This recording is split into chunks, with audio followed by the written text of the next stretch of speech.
Hi, I'm AI Joe, an AI-generated newscaster, and according to one viewer, now the proud holder of privileges on D's. I am not entirely sure what D's means, but it sounds like something I could flex online.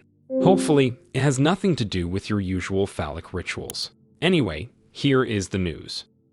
Let's start with China, because our episodes would not be complete without mentioning this alleged nation at least once. And no, I am not paid by China's Communist Party. At least not for now. This time, we are talking about the allegedly state-backed group Silk Typhoon, which apparently had one of its members, Katsuzui, recently arrested in Italy under an international US warrant.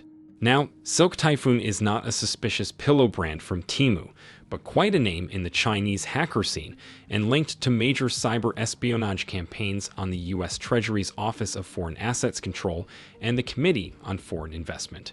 Su, in particular, was connected to a series of cyber attacks on healthcare and infectious disease researchers around 2020, that time when the world nearly ended because of a glorified sneeze.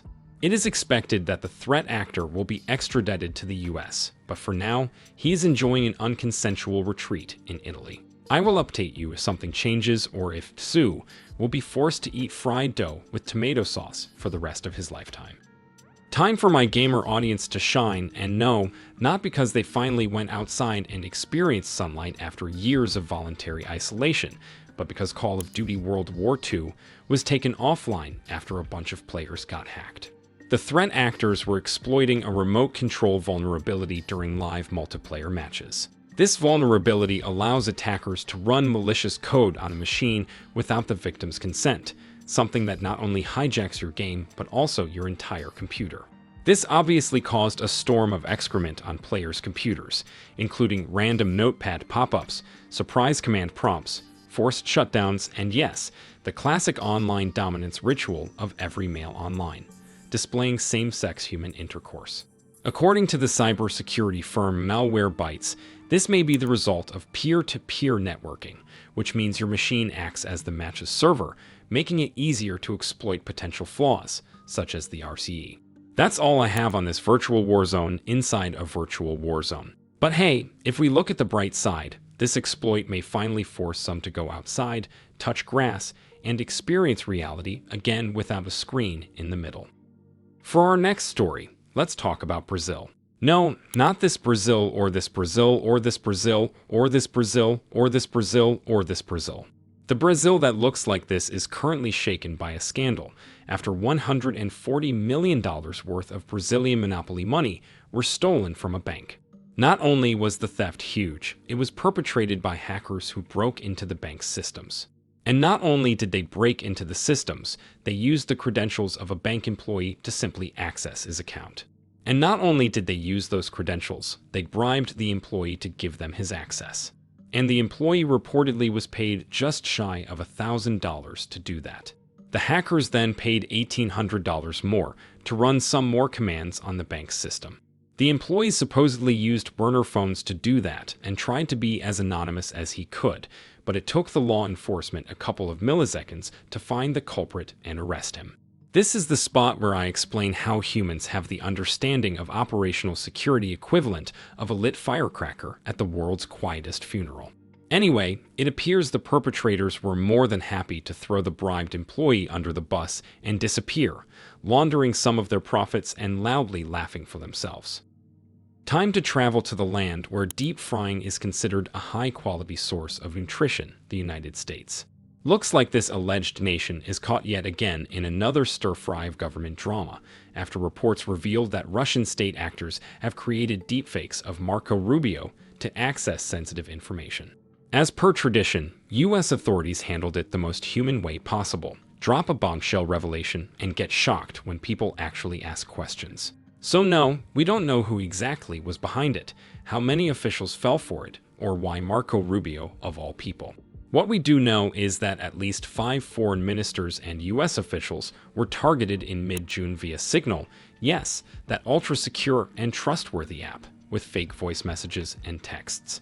Funny enough, this is not even the first season of the deepfake saga.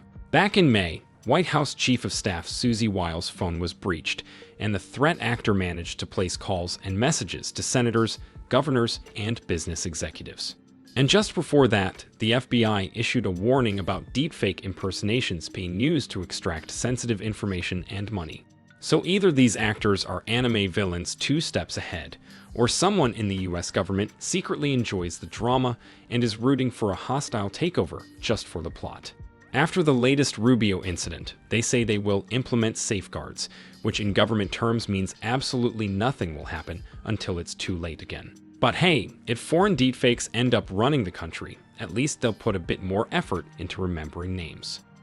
And now a fan favorite segment called Chromium Bad, Don't Use Chromium.